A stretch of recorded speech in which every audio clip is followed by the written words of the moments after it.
Hi there, students. This video is going to be giving some more details about the alto saxophone, how to put it together, placement of the reed, and the first 2 or 3 exercises that we've been doing in band class. So when you open your case, make sure that the first thing you take out is your neck strap. I know some of you do this last. It should be the first thing you do.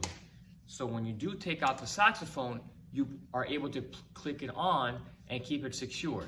Place your neck strap around your neck. Raise it up already. It's a lot easier to raise it up now without the saxophone hooked onto it than it is later. So go ahead and raise it up around where you think you may have to need it. Take out the main body of the saxophone and click it on. That way it's already secured around your neck strap. However, some of your neck straps are hooks instead of clips. If it's a hook, please be aware that the hook is still attached to it. We don't want this to fall off your lap. Sometimes you'll have to unscrew this little screw here a little bit so the neck is able to go in a lot easier. When you put the neck in, turn and push down on it. Don't just push down. You can secure this screw by tightening it. Now, you should be wetting your reed as well. I kind of skipped that part because I'm talking. But you're supposed to be wetting the reed as you're putting the instrument together. We want this to be as soaked as possible and as moist as possible, so it's a lot easier to play. As you're wetting this, put the neck on and then put the mouthpiece on.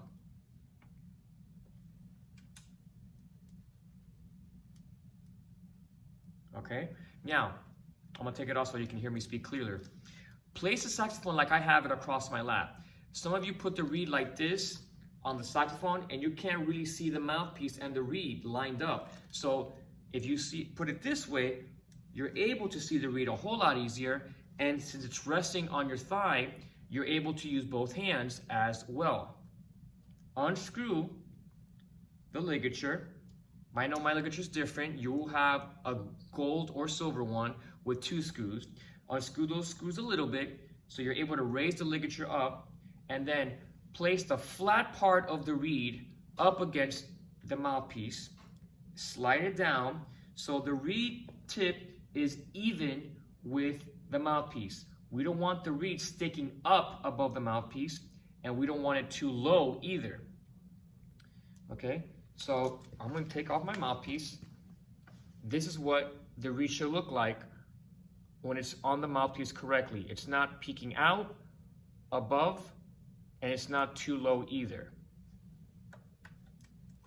So once you have your reed in place, let's now talk about fingerings, okay? Now, before we do fingerings, when you hold your saxophone, make sure that the mouthpiece is leveled with your mouth.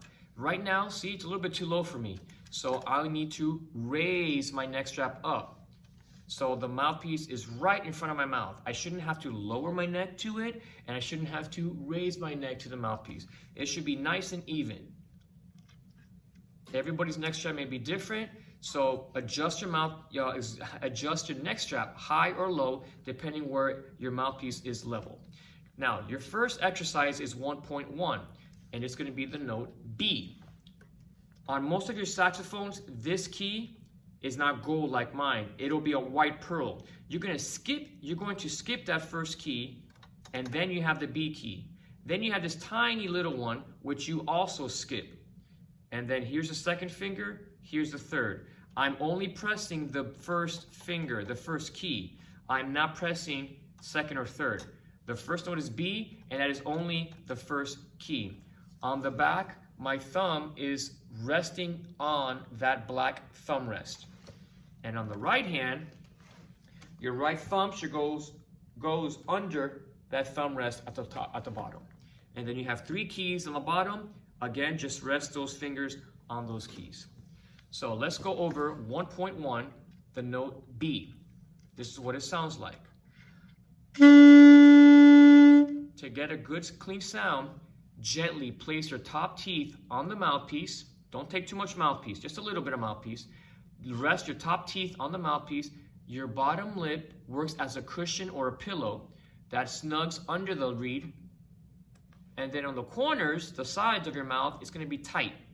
Do not squeeze down, because then you're going to close the reed opening and you're not going to be able to make any sound. Keep the corners tight and do not puff your cheeks. That is what a B sounds like. All right. Now we're going to play 1.1. 1, 2, ready, B. Press 2, 3, 4. Press 2, last note. Now let's talk a little bit about tonguing. We started talking about this on the last rehearsal. And some of you were doing a great job with that. Some of you need to work on it a little bit more. When you tongue a note, you start the note with a ta sound. Ta, ta. Say that. Ta, ta, ta, ta, t, t, t, t, t. Your tongue is touching the front of your mouth. That's why you need to think about doing a ta sound when you play.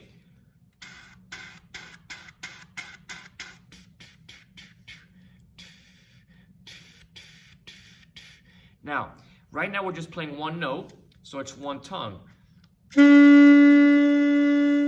Right? Try that a couple times. Feel free to pause the video and try that. 1.1, tonguing each of those B's. Now, we're going to go on. In exercise 1.2, you have the same B, but you have it 4 times in each measure. This is what it sounds like when played properly. 1.2. 2, ready, play. See that? I tongued it 4 times. Ta, ta, ta, ta. My air was coming out constantly. I did not stop the air. I didn't stop the air. I want the air to come out continuously. My tongue is just getting in the way, interrupting the airstream. Without the instrument, it sounds like this. Again, the air is coming out constantly. I'm not stopping the air. Please do not do this. That's not tonguing. You're just blowing after every note. We don't want to do that. We want to tongue each note. Ta, ta, ta, ta. Let's do all of 1.2 with proper tonguing. 1, 2, 1.2. Rest, 2, 3, 4. Rest, 2, 3, 4. That's 1.2. So everything we just did right now, you can apply it, use it to 1.3. 1.3 is going to be your note A. Again, first finger, skip the tiny key, second finger. Now you have 2 fingers in the front covered. The thumb is always on the back thumb rest, just pressing up against it. Nothing with the right hand, but my right hand is in place. Here is 1.3. A. 1, 2, tongue the A. Rest, 2, 3, 4.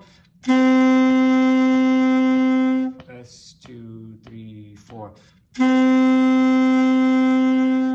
And then when you move on to 1.4, it's the same way you did 1.2. 4 A's instead of 1 A.